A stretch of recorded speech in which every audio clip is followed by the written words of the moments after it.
아버지의 유서. 예루살렘에서 멀리 떨어진 마을에 지혜로운 유대인이 살고 있었다. 그는 하나밖에 없는 아들을 예루살렘에 있는 학교에 보냈다. 아들이 공부를 하고 있는 동안 아버지는 큰 병에 걸리고 말았다. 다시는 일어날 수 없을 것 같구나. 주인님, 예루살렘에 계신 도련님을 모셔올까요? 주인을 정성껏 간호하던 노예가 매우 걱정스러운 얼굴로 물었다. 아니다. 너무 늦었어. 네가 예루살렘에 다녀올 때까지 버티지 못할 것 같구나. 병이 깊어갈수록 아버지의 아들에 대한 그리움은 더욱더 커져갔다. 하지만 노예가 아들을 데리러 간다고 해도 자신이 죽기 전에 돌아올 수 없단 것을 잘 알고 있었다. 아버지는 아들에게 남기는 유서를 썼다. 유서의 내용은 매우 간단했을 뿐만 아니라 노예를 매우 놀라게 했다. 내 재산을 모두 노예에게 물려준다. 단 아들에게는 내 재산 중에서 가장 바라는 것 한 가지만을 주도록 해라.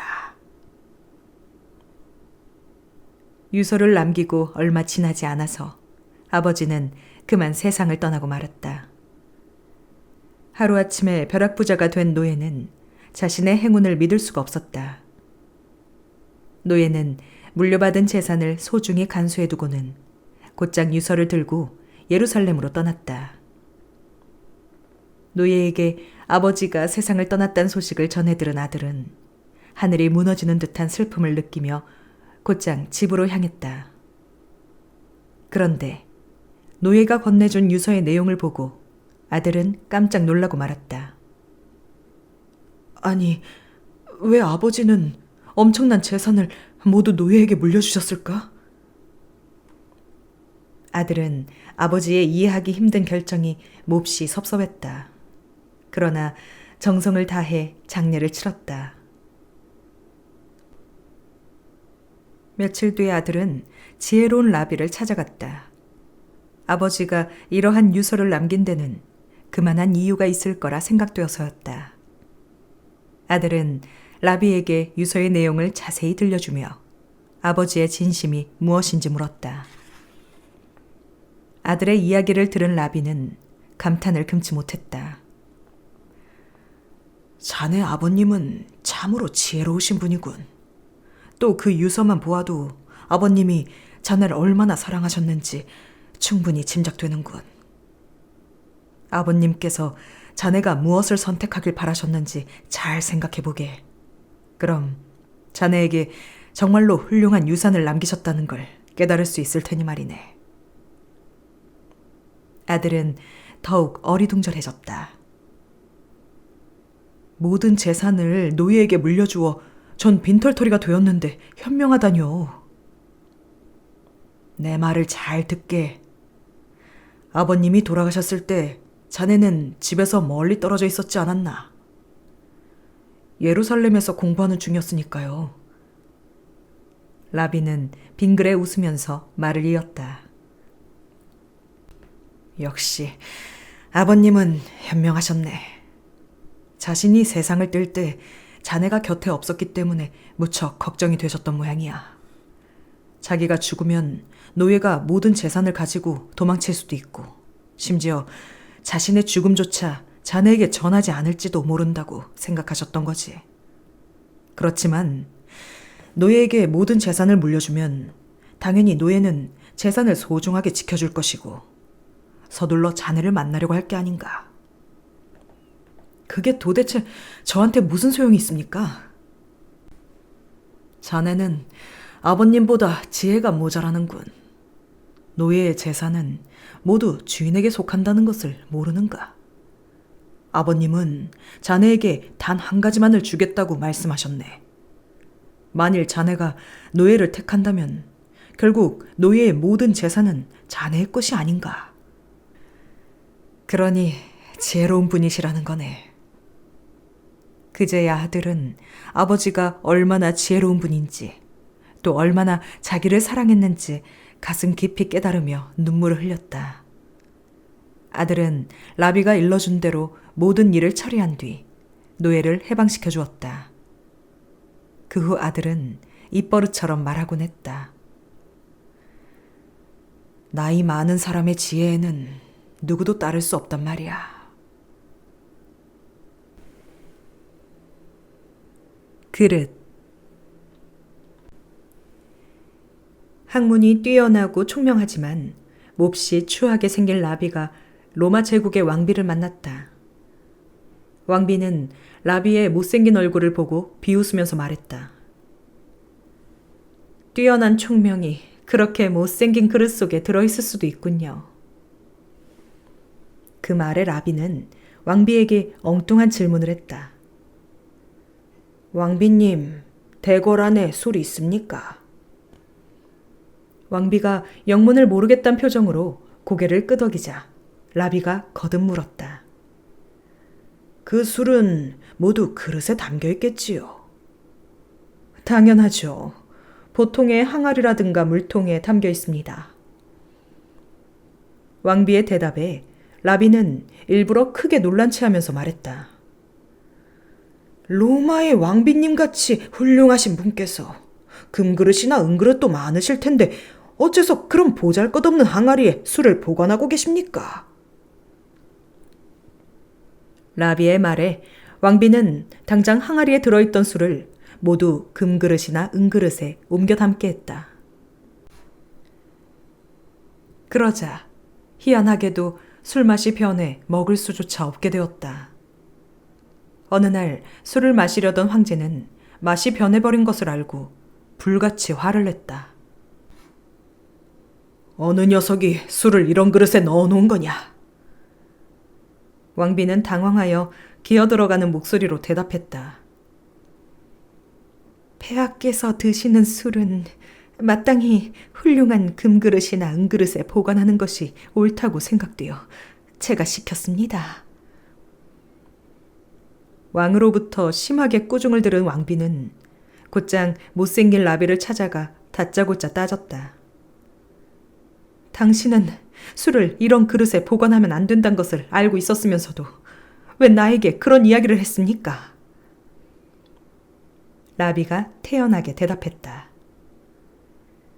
왕비님, 전 단지 왕비님께 아무리 귀중한 것이라 할지라도 보잘것없는 항아리에 넣어두는 쪽이 훨씬 좋은 경우가 있다는 것을 가르쳐드리고 싶었을 뿐입니다.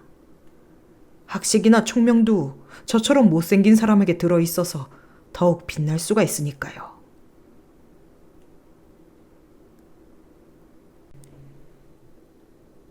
진정한 부자.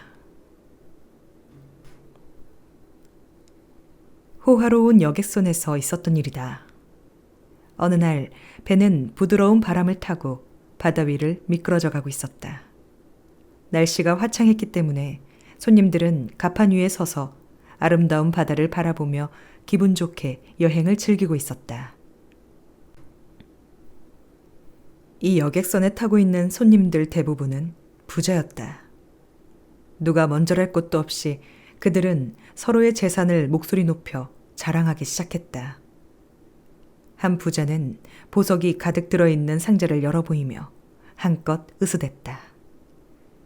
이들 중에는 지혜로운 라비도 한 사람 끼어 있었다. 라비는 호들갑스럽게 자신이 가장 큰 부자임을 자랑하는 사람들을 잠자코 바라보다가 입을 열었다. 여러분이 아무리 큰 부자라고 할지라도 나와 비교할 만한 사람은 없는 것 같군요. 지금까지 자신이 제일 부자라고 자랑스레 떠벌리던 사람들이 눈이 휘둥그레져 물었다. 아니, 꾀죄죄해 보이는데 도대체 얼마나 큰 부자길래 큰 소리를 치는 거요? 라비가 대답했다. 나는 누구보다도 큰 부자입니다. 엄청난 보물을 가지고 있거든요. 그러나 매우 안타깝게도 지금 당장은 내 재산을 여러분께 보여드릴 수가 없군요.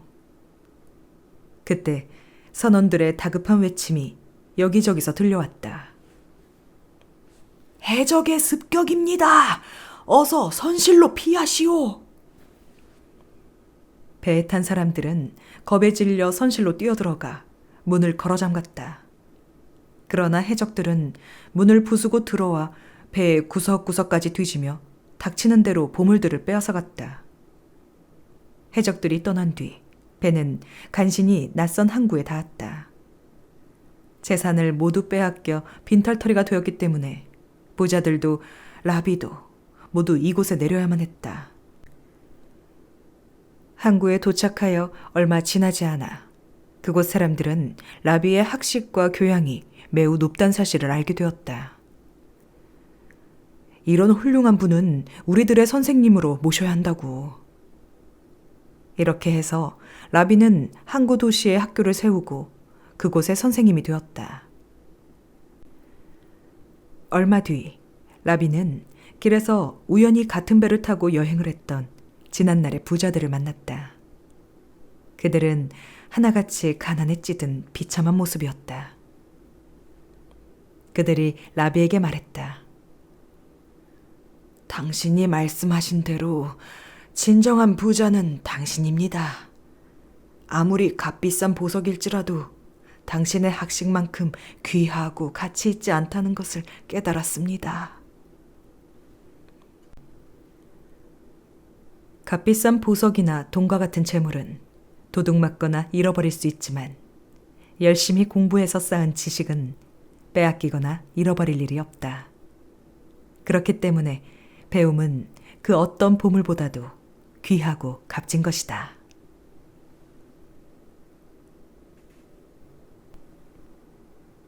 열매. 한 노인이 뜰에서 어린 나무를 정성 들여 심고 있었다. 지나가던 젊은이가 이 광경을 보고 물었다. 영감님, 기운도 없으실 텐데 무엇 때문에 그렇게 열심히 어린 나무를 심고 계십니까? 노인은 나무 심는 일이 매우 즐거운 듯 밝은 목소리로 대답했다. 그야, 이 나무의 열매를 수확하기 위해서 심고 있지. 아니, 영감님, 그 어린 나무가 자라서 열매를 맺으려면 꽤 오랜 세월이 흘러야 하지 않습니까? 젊은이는 이상하다는 듯 고개를 갸웃거리며 노인을 쳐다보았다. 그렇네. 이 나무는 다른 나무와 달리 열매를 맺으려면 70년은 지나야 될 걸세. 젊은이가 깜짝 놀라 물었다. 영감님께서는 매우 연로해 보이십니다. 죄송한 말씀이지만 이 어린 나무가 자라서 열매를 맺을 때까지 사실 수 있겠습니까? 그러자 노인이 빙그레 웃으며 말했다. 여보게 젊은이, 물론 나는 그때까지 살 수 없을 걸세. 그러나 그건 중요한 문제가 아니지. 내가 태어났을 때 이 과수원에는 나무마다 과일이 주렁주렁 달려 있었다네. 내가 태어나기 훨씬 전에 할아버지께서 나를 위해 어린 나무를 심어 놓으셨기 때문이었지. 나도 먼 훗날 내 후손들을 위해 지금 이렇게 나무를 심는 것이라네.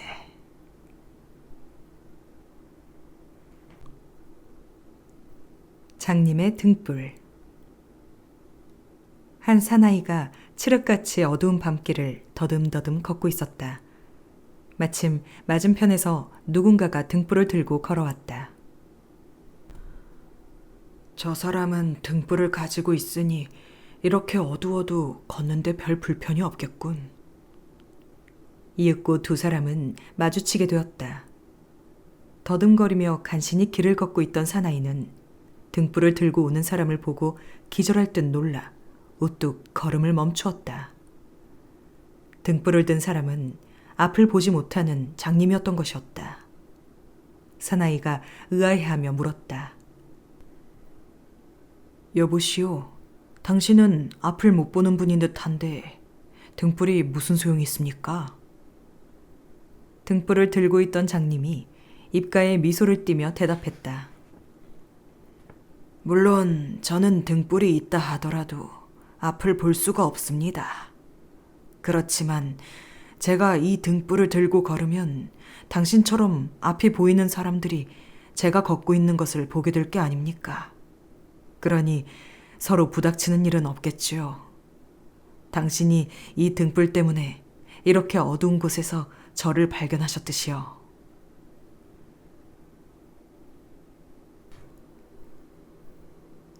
하나님이 맡긴 보석. 라비 메이어에게는 두 아들이 있었다.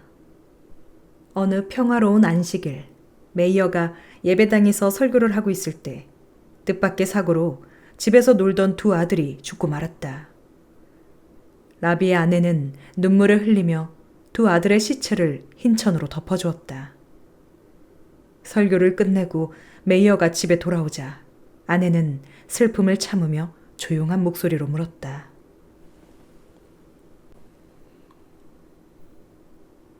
당신에게 묻고 싶은 것이 있어요. 얼마 전 어떤 분이 저에게 아주 귀하고 값진 보석 2개를 맡기셨죠. 그런데 오늘 갑자기 그분이 찾아와 맡긴 보석을 돌려달라고 하지 않겠어요? 이럴 때 전 어떻게 해야 하나요? 그러자 메이어는 아무 망설임 없이 대답했다. 그야 당연히 보석을 주인에게 돌려주어야지. 그의 말에 아내는 눈물을 주르륵 흘렸다. 사실 조금 전 하나님께서 우리에게 맡기셨던 2개의 귀중한 보석을 가지고 하늘로 돌아가셨답니다. 아내의 말뜻을 알아차린 메이어는 아무 말도 하지 못했다.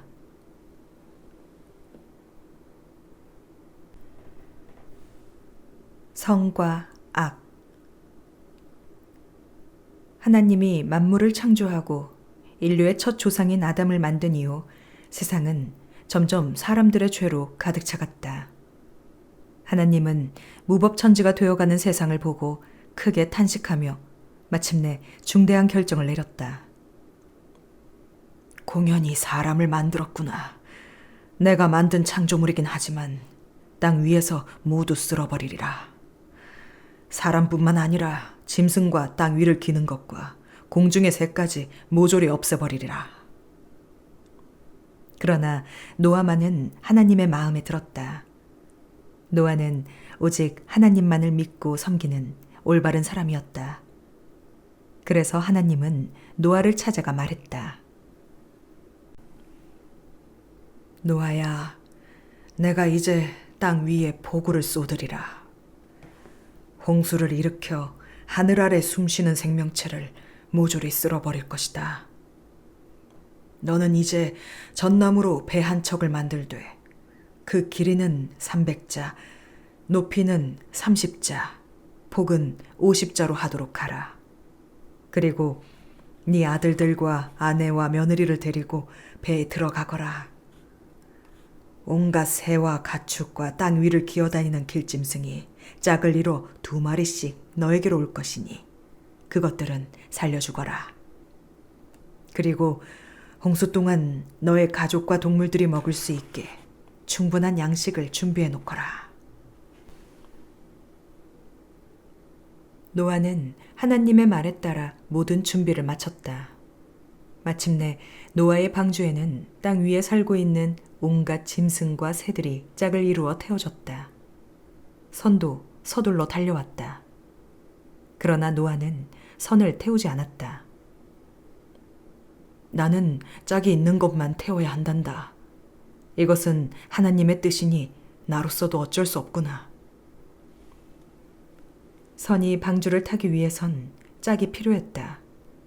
선은 짝을 구하기 위해 세상을 이리저리 헤매다가 마침내 숲속 어두운 모퉁이에 웅크리고 있는 악을 만났다. 선은 악을 데리고 방주로 돌아왔다. 짝이 있어야 한다는 조건에 맞았다고 판단한 노아는 선과 악을 함께 방주에 태워주었다. 그 이래로 선이 있는 곳에는 언제나 악도 함께 있게 되었다.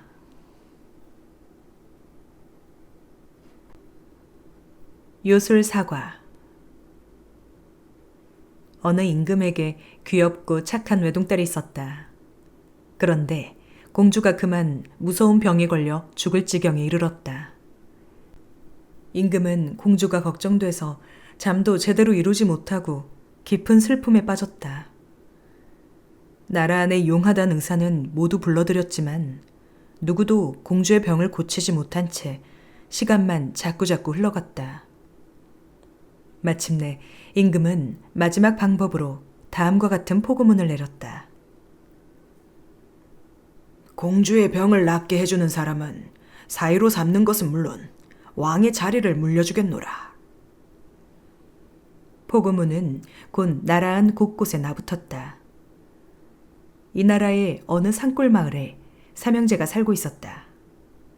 그들은 아주 귀한 보물을 각각 한 개씩 가지고 있었다. 마지가 가지고 있는 보물은 어느 먼 곳이라도 볼 수 있는 신기한 망원경이었다. 어느 날 그는 신기한 망원경으로 우연히 포고문을 읽게 되었다. 아니, 이럴 수가. 공주님이 몹시 아프신가 보군. 빨리 동생들에게 이 사실을 알려야겠다. 마지는 두 동생에게 포고문의 내용을 들려주었다. 그게 정말이에요, 형님? 공주님이 너무 불쌍해요. 그렇다면 형님들과 저, 이렇게 우리 삼형제가 각자의 보물을 이용하여 공주님의 병을 낫게 해주는 건 어때요? 좋아. 여기서 왕궁까지는 꽤 먼 거리지만 나의 마술 용단을 타면 금방 도착할 수 있어. 공주님의 병이 위독하다니 어서 출발하자고. 삼형제는 둘째가 가지고 있는 하늘을 나는 마술 용단을 타고 순식간에 왕궁에 도착했다. 막내가 가지고 있는 보물인 요술사과는 어떠한 병이라도 고칠 수 있었다. 왕궁에 도착한 막내는 자신의 요술사과를 공주에게 먹였다. 잠시 뒤 놀랍게도 공주의 병이 씻은 듯 나았다. 왕은 크게 기뻐하며 잔치를 벌였다. 그리고 포고문의 내용대로 사위를 맞아들이려 했다. 그런데 문제가 생겼다. 삼형제 중 누구를 사위로 선택해야 하는지 결정하기가 어려웠던 것이다. 삼형제는 저마다 자기야말로 임금의 사위가 되어야 마땅하다고 주장했다. 먼저 마지가 말했다. 내 망원경이 아니었더라면 공주님이 아픈 사실조차 알지 못했을 것입니다. 그러니 마땅히 제가 임금님의 사위가 되어야 합니다. 그러자 둘째가 목소리를 높여 말했다. 형님 말씀도 옳긴 하지만 제 마술 용단이 없었더라면 이렇게 먼 곳까지 제때 올 수 없었을 것입니다. 그러니 제 공이 더 크죠. 여기까지 왔다 할지라도 제 요술 사과가 없었다면 공주님의 병은 고칠 수 없었을 것입니다. 막내도 지지 않고 말했다. 여러분은 삼형제 중에 누가 진정으로 임금의 사위가 될 자격이 있다고 생각하나요? 탈무드에선 임금의 사위가 될 사람은 공주에게 요술사과를 준 막내라고 가르치고 있습니다. 마지는 전과 다름없이 망원경을 그대로 가지고 있고요. 둘째 역시 마술 용단을 가지고 있지만 막내의 요술사과는 공주가 먹어 없어져 버렸기 때문이죠. 막내는 자신이 가진 모든 것을 공주에게 준 셈이에요. 탈무드는 다른 사람에게 무언가를 베풀 땐 아낌없이 주는 것이 가장 중요하다고 가르치고 있습니다. 혀로 만든 요리. 어느 날 한 라비가 하인을 불러 말했다. 시장에 가서 값에 신경 쓰지 말고 무엇이든 가장 맛있는 음식을 좀 사오도록 하게. 하인은 곧장 시장으로 갔다. 그리고 잠시 뒤에 아주 맛있어 보이는 요리를 가져왔다. 혀로 만든 요리로구나. 라비는 요리를 맛있게 먹었다. 이틀 뒤 라비는 또다시 하인을 불러 맛보다는 값이 싼 음식을 사오라고 시켰다. 그런데 이번에도 하인이 사온 것은 혀로 만든 음식이었다. 라비가 고개를 갸우뚱거리며 하인에게 물었다. 지난번에 값보다도 맛이 있는 음식을 사오라고 시켰을 때 자네가 사온 것은 혀로 만든 음식이었네. 그런데 오늘은 맛보다는 값이 싼 음식을 사오라고 했는데 또다시 혀로 만든 요리를 사오다니 어찌된 까닭인가? 그러자 하인이 대답했다. 주인님, 혀가 부드러우면 그보다 더 좋은 것이 없지만 그렇지 못하다면 그보다 더 위험한 것은 없다고 생각했습니다. 그렇기 때문에 혀는 가장 좋은 것이 될 수도 있고 가장 나쁜 것이 될 수도 있습니다. 우리는 언제나 자신의 혀를 부드럽게 해야 한다. 탈무드는 딱딱한 혀를 가지고 있는 사람은 다른 사람을 화나게 하거나 위험을 초래하기 쉽다고 이야기하고 있다.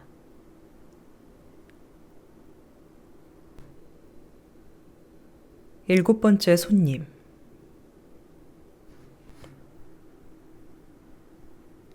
한 라비에게 아주 어려운 문제가 생겼다. 그래서 그는 지혜롭기로 소문난 6사람을 초대해서 조언을 듣기로 마음먹었다. 이튿날 이른 아침부터 라비는 손님 맞을 준비를 서둘렀다. 이윽고 시간이 되자 손님들이 하나 둘씩 모여들기 시작했다.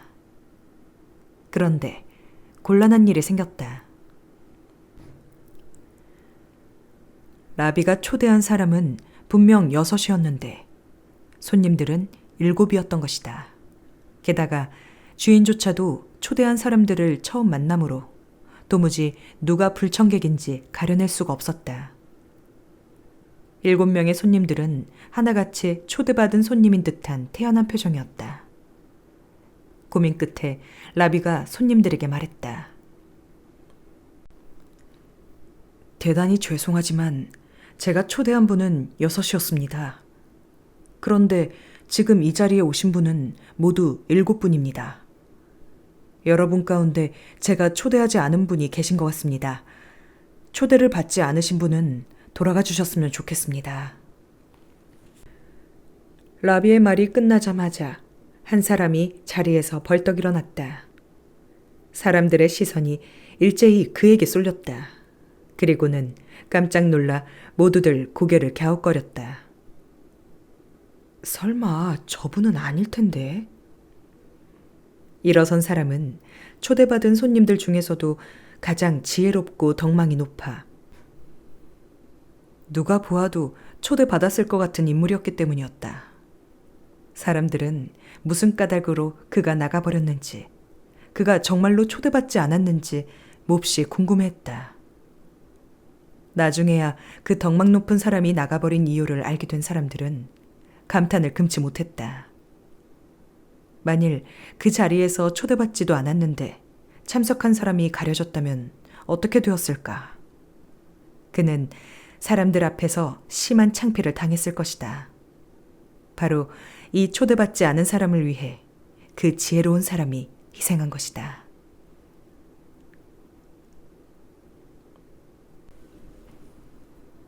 인생의 비결. 한 사나이가 거리를 돌아다니며 목청 높여 소리치고 있었다. 여러분, 인생의 비결을 팝니다. 필요하신 분 없으십니까? 사나이의 외침에 사람들이 인생의 비결을 사기 위해 너나 없이 모여들어 순식간에 북새통을 이루었다. 사람들 틈에는 라비도 몇 사람 끼어 있었다. 시장에 모인 사람들은 호기심 가득한 눈으로 사나이를 바라보았다. 사나이가 사람들을 둘러보며 천천히 입을 열었다. 부디 인생의 비결을 사가십시오. 인생을 보람있고 참되게 사는 비결은 바로 여러분의 혀를 주의하는 겁니다.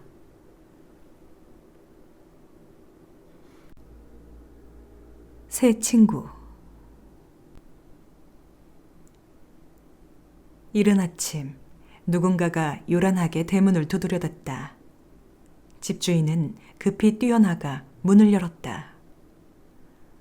나는 임금님의 명령을 전하러 온 사람이요. 임금님께서 당신을 당장 궁전으로 데리고 오란 분부를 내리셨소. 빨리 임금님을 뵐 준비를 하고 나오시오. 사나이는 영문을 몰라 잔뜩 겁에 질린 목소리로 궁전에서 온 전령에게 물었다. 임금님께서 왜 갑자기 저를 찾으시는 거죠? 저는 잘못을 한 일이 없는데요. 나는 그저 임금님의 명령을 전할 따름이지 당신을 부르시는 이유까지는 알 수 없소. 임금님께서 기다리고 계시니 빨리 준비하시오. 사나이는 방에 들어가 옷을 갈아입으면서 곰곰이 생각해 보았지만 도저히 이유를 알 수 없었다. 죄를 지은 적은 없지만 갑작스런 부름을 받고 보니 은근히 두려워졌다. 그래서 자기와 함께 궁전에 가줄 만한 친구들을 떠올렸다. 그에게는 절친한 세 친구가 있었다. 그 중에서도 맨 처음 떠올린 친구를 가장 소중하게 여기며 진실한 친구로 생각하고 있었다. 두 번째 친구 역시 깊이 사랑하곤 있었지만 처음의 친구만큼 귀중하게 대하고 있진 않았다. 세 번째는 그저 친한 친구 정도로만 생각할 뿐 깊은 관심은 가지고 있지 않았다. 사나이는 시간도 없고 해서 서둘러 첫 번째 친구를 찾아갔다. 그리고 근심이 가득한 얼굴로 친구에게 사정 이야기를 들려주었다. 여보게, 임금님께서 나를 급히 궁전으로 들어오라는 명령을 내리셨네.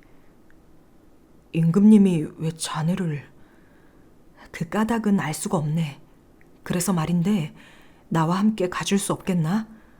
잘못한 일은 없지만 겁이 나서 말이네. 자네가 같이 가준다면 정말 큰 힘이 될 걸세.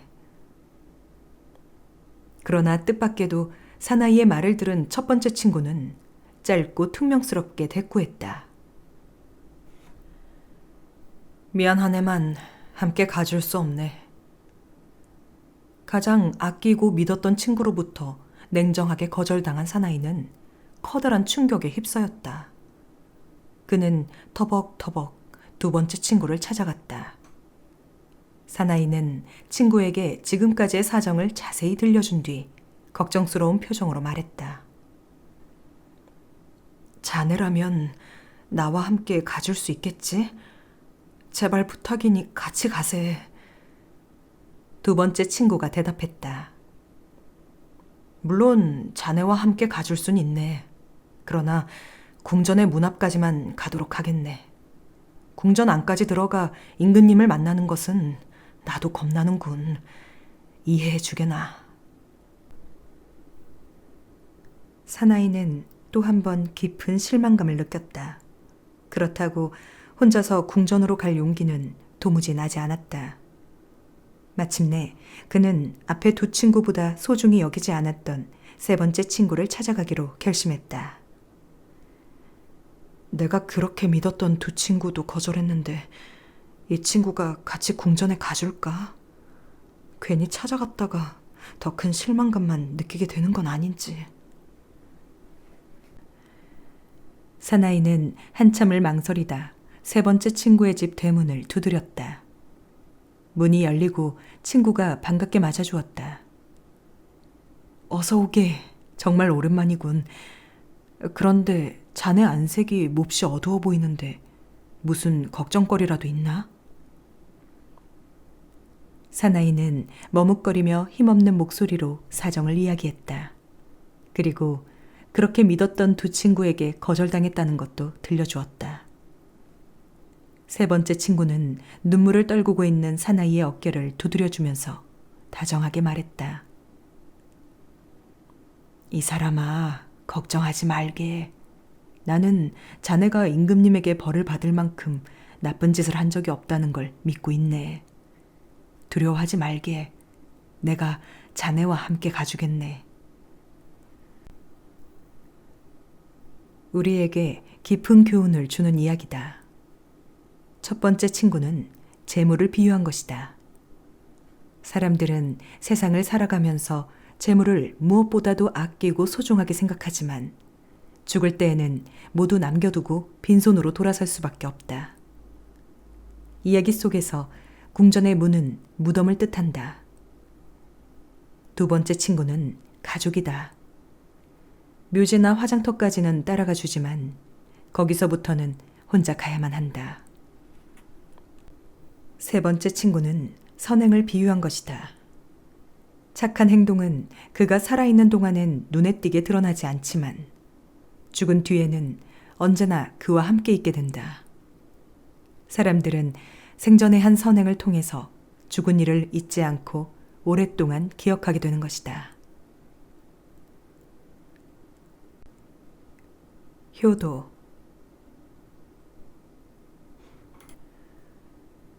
먼 옛날 이스라엘의 디머라는 도시에 이방인 한 사람이 살고 있었다. 그는 이 도시에서 꽤 유명했는데 값을 따지기 어려울 정도의 크고 아름다운 다이아몬드를 가지고 있었기 때문이다. 어느 날 라비가 이방인의 집을 방문했다. 무슨 일로 선생님처럼 훌륭하신 분이 저 같은 이방인을 찾아오셨습니까? 다름이 아니라 당신이 가지고 있는 다이아몬드가 꼭 필요해서 이렇게 왔습니다. 이번에 하나님께 예배를 드리는 성전을 짓는데 당신의 보석을 성전 장식하는 데 사용했으면 합니다. 값은 충분히 쳐드리겠습니다. 라비는 이방인에게 준비해온 6,000개의 금화를 내밀었다. 예상했던 것보다 높은 가격에 이방인은 흔쾌히 보석을 라비에게 팔기로 했다. 좋습니다. 그럼 잠깐만 기다려 주십시오. 다이아몬드를 금고에 넣고 왔는데 그 열쇠를 저희 아버님께서 가지고 계십니다. 우선 열쇠를 가지고 와야겠습니다. 이방인은 아버지의 방으로 갔다. 그런데 공교롭게도 아버지가 금고의 열쇠를 베개 밑에 넣어둔 채 곤히 주무시고 계셨다. 열쇠를 가져가려면 아버지를 깨워야 했으므로 이방인은 잠시 생각에 잠겼다. 그리고 주무시는 아버지를 깨우는 것은 자식으로서 옳지 못한 일이라고 결론지었다. 아버지의 방에서 빈손으로 나온 이방인이 몹시 미안해하며 말했다. 선생님, 대단히 죄송하게 되었습니다만 그냥 돌아가셔야 할 것 같습니다. 아니, 도대체 무슨 말씀이십니까? 지금 저희 아버님께서 금고 열쇠를 베개 밑에 놓고 낮잠을 주무시고 계시는군요. 그럼 아버님을 깨우면 되지 않습니까? 보석을 좋은 값에 팔려고 저렇게 편히 주무시는 아버님을 깨울 순 없습니다. 이 말을 들은 라비는 크게 감동했다.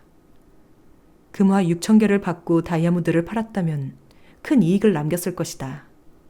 그렇지만 곤히 주무시는 아버지를 깨우지 않기 위해 이방인은 엄청난 이익을 포기했던 것이다.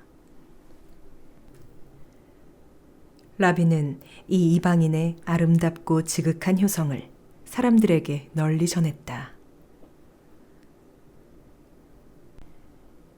2시간의 값어치. 이스라엘의 한 지방에 지혜롭고 부지런한 유대인이 살았다. 그는 매우 넓은 포도밭을 가지고 있었기 때문에 일꾼들도 많이 고용하고 있었다. 일꾼들 가운데는 가끔씩 꾀를 부리거나 게으름을 피우는 사람도 있었고 열심히 일하는 사람도 있었다. 그중 한 일꾼은 성실하고 부지런해 금세 유대인의 눈에 띄었다. 그는 다른 일꾼들의 몇 배 되는 일도 척척 해냈다. 어느 날 포도밭을 찾은 유대인은 성실한 일꾼을 불러 함께 산책을 하며 격려해 주었다. 유대인들의 전통에 따라 품삯은 매일 동전으로 주어졌다. 서산에 해가 뉘엿뉘엿 기울기 시작할 즈음 포도밭의 하루 일과도 모두 끝났다. 성실한 일꾼이 막 품삯을 받으려고 할 때였다. 한 일꾼이 버럭 화를 내며 주인에게 따졌다. 주인님, 저 사람은 2시간밖에 일하지 않았고 나머지 시간은 주인님과 함께 산책을 했지 않습니까? 그런데 어째서 우리와 똑같은 품삯을 받는 겁니까? 불공평하지 않습니까? 이 말을 들은 주인이 단호한 목소리로 말했다. 잘 듣게. 이 사람은 자네들이 하루 종일 걸려서 한 일보다 더 많은 일을 2시간 동안에 해치웠네. 그러니 이 사람에게 자네들과 똑같은 품삯을 주는 것은 마땅하지 않겠나. 그날 마을에서는 28세의 젊은 라비가 세상을 떠났다. 그는 학식이 매우 뛰어나고 지혜로워 마을에서 일어나는 어려운 문제들을 해결해주곤 했다. 포도밭의 주인은 일꾼들에게 이 라비의 죽음을 추모하면서 말을 이었다.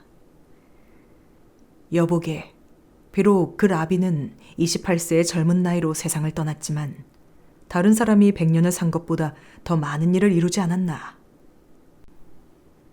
중요한 것은 누가 몇 년을 살았느냐가 아니라 훌륭한 업적을 얼마만큼 남겼느냐라고 생각하네. 일도 마찬가지일세. 몇 시간을 일했느냐를 따지기보단 얼마나 열심히 일했느냐가 중요한 것이라네. 사람은 몇 년을 더 살았느냐가 중요한 것이 아니다. 살아있는 동안에 얼마나 참되고 가치 있게 살았느냐가 더욱 의미 있다.